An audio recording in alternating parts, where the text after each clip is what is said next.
One thing I notice in the gym is people sitting there in their rest sessions, hunched over, looking at their dang phone. Welcome. In this video, I'm going to be answering questions live from students in the Fitness Academy community. If you want to have your questions answered and you want to be independent with exercising for the rest of your life, then join the Fitness Academy school community through the link in the description below. And with that being said, we'll get right into the first question.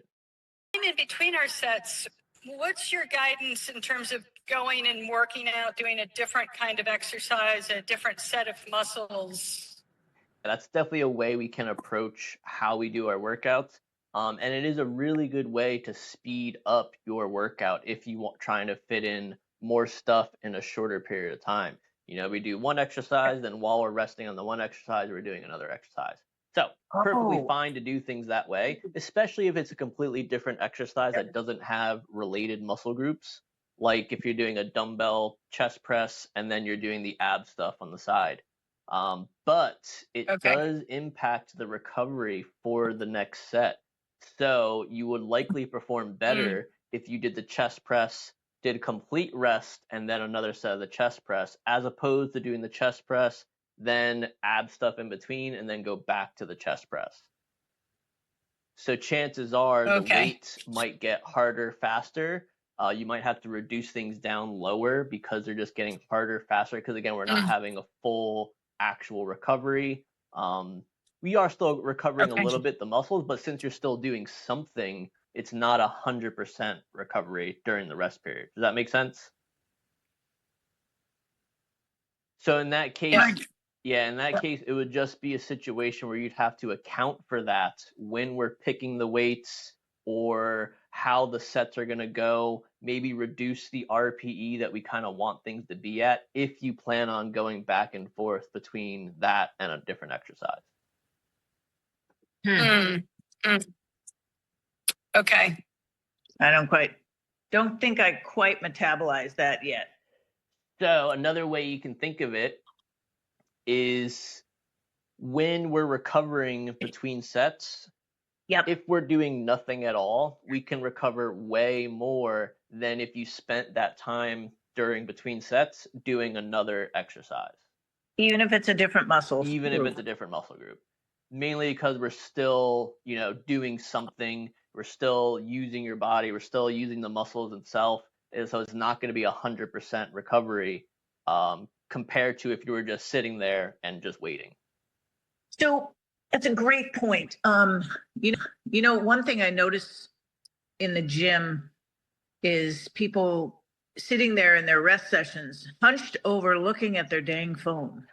Yeah, that's definitely what a lot of people do. That is for sure. I don't think that's a good recovery thing. So the question to you now is, what would you suggest physically for a good recovery routine? In other words, steady, deep breathing, visualization. I mean, I want to utilize that 60 seconds. So the way that I approach, especially in the beginning when people are first kind of learning all this stuff, the best thing you could do with that rest time is to make decisions on what we're going to do next. So what the weight's going to be for the next exercise, whether we should increase things or decrease things based upon how everything went in the past. Maybe taking the time to take a look at what you did last week to make sure we're making good decisions based off of all the previous information that we have. Things like that are typically what I have people do, especially if I'm seeing them in person. We'll look back and see what we did last time. We'll think about the thought process on how we're picking the next weights and everything like that. So that's usually what it is, especially when people are first learning this stuff and really trying to wrap their mind around it. Spending that time thinking about what we're going to do next, what decisions we're going to make, so on and so on. Makes sense.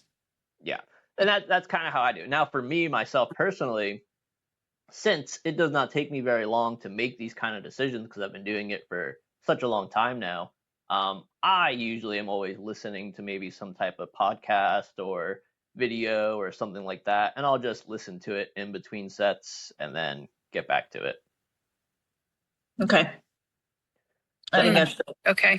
That's how I usually approach this. But I would say to definitely just take the time to think about what you're going to do next and take a look at what we did last time. So then, Diana, you're using the band and doing windshield wipers and things like that. John, does that probably better to rest and not do those in between the sets? It's not a situation where it's better or worse. It's more Okay. so like if we're thinking about it in terms of what's the ultimate goal. Because if our ultimate goal is to optimize our performance in a given exercise, so for an example, if Diana is working on some of the exercises like the lunges to be able to get all the way down and all the way back up off the floor or something like that, or one of the exercises that we just went over, if we're really focusing on an exercise that we actually care about and we want to see our improvements or our performance improve, in that situation, I would say to use that rest time to actually rest 100% because the performance of the thing we're doing actually matters a lot more. Now, if we're doing an exercise where the main goal of it isn't necessarily the performance or how good we're getting at it or anything like that, something like that, we can absolutely switch back and forth between a different exercise, especially if we want to speed up the whole workout itself so it doesn't take as long. Okay. So it really all depends on your goal and what it is you want to really focus on. Now, if we don't have any specific goal where we're trying to optimize performance in a certain exercise, then you can do the whole workout switching back and forth between different exercises. Because I know a lot of people that I've worked with in the past that still do that now. They're still able to get stronger. They're still able to build muscle, staying strong and all that stuff. It's just that they likely would get stronger a bit faster if they spread things out and actually waited longer in between each of the sets. Does that make sense? Yeah, Okay. that totally makes sense now. Yeah, because it's not like a good or bad thing. It's just more so how much do we care about optimizing for our performance? That's it. Versus how long we want things to take. Because if we're on a time crunch, then you're better off just trying to do things back to back and get through it quickly. That completely makes sense. Okay. But just understand that if we do that and we are going back and forth quickly between different exercises, that we make sure we take that into account when we're making decisions as to what the weight should be and everything like that, because it will impact how much you can actually do for any given exercise if we're going back and forth between something else. Yep. Okay, got it. That's great. That was great. I'm glad we discussed that further because I really got it. Yeah, and it's not like a situation where you have to pick one or the other. You can definitely have a day where you do that because you have to go through things quickly and we're going back and forth between different exercises, and another day where we have a lot more time and we can take our time and actually recover fully between each of the sets. So you don't have to pick one or the other. You can definitely go back and forth. And then the only thing I would do in that case is to maybe make a note on those days where we did them back to back, so we know that maybe our performance was lower on that day because we were trying to get through things a bit quicker. Okay. So then, John, one of the things that we've been doing is setting up our goals and our target weights for each of the exercises scheduled for that day, writing all that stuff down before going to the gym and literally going through, all the. So do you recommend doing that in advance of going to the gym, especially, earlier, because, I'm early on my journey. Yeah. So do you suggest doing that ahead of time or doing it during those break periods? I would say both, because I absolutely already have a good idea of what I'm going to do before I start doing anything.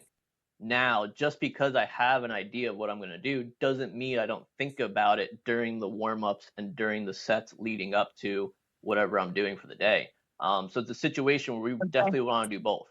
Have some idea of what we're going to do before we get started, and then understand that that might change depending on how things actually play out once you get started with the warm-ups and the first set, second set, and so on and so forth.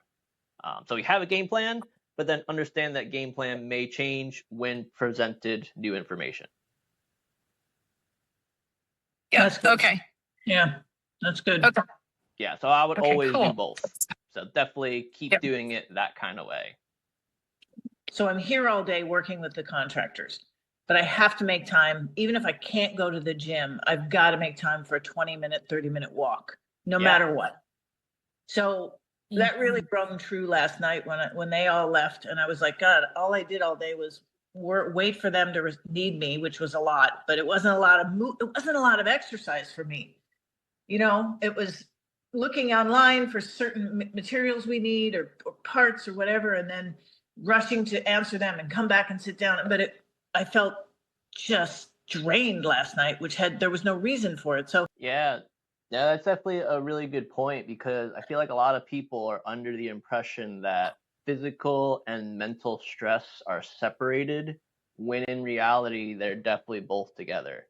totally. If we had a hard mental day, it could be the exact same as having a hard physically straining day, and make it less likely that you'd even want to go and actually do more physical stress on top of all the mental stress we already had throughout the day.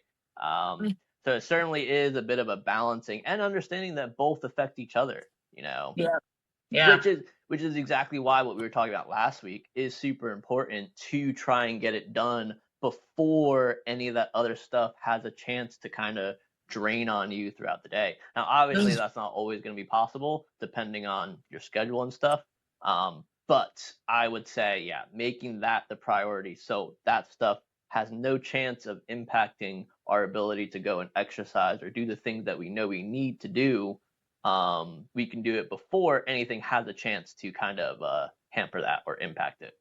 Yeah, I'm not going to be thinking these thoughts that are bringing me down. So I just started really thinking great thoughts. Like, I am filled with energy. God, my body is getting so much healthier every day. And I woke up this morning just thinking good thoughts. Like, God, the universe just gives me what I want, like this. And it was like, I'm jazzed now. I'm like ready to go to the gym this morning. It's profound. That is true. Yeah, I think it does make a really big impact. And something I was actually talking about with someone recently was how, when people think of the words like this person is motivated or determined, or even other words like caring or loving or things like that, a lot of those words really just encompass a bunch of actions that we determine a person that is caring would go and do. And then when we think about it in that way, we can kind of dictate how we want to be just by making sure our actions always align with a person that is motivated. What types of things would a person do that is motivated? And when we think of things in that way, it makes it kind of achievable. So we're not just saying vaguely be motivated. We're talking about what things actually show that someone's motivated, and let's do those things and focus on those things, even if it's just one thing that we do at a time. That's perfectly fine. The same thing could be said with someone that's determined, or any other kind of attribute that someone would have. Does that make sense? Yeah. Yeah, that does. All right, that's it for this one. Make sure to subscribe so you don't miss the next video. And again, if you want your questions answered and you want to learn how to be independent with exercising forever, join the Fitness Academy school community through the link in the description below, and you can get started for free. And then I'll see you guys in the next one.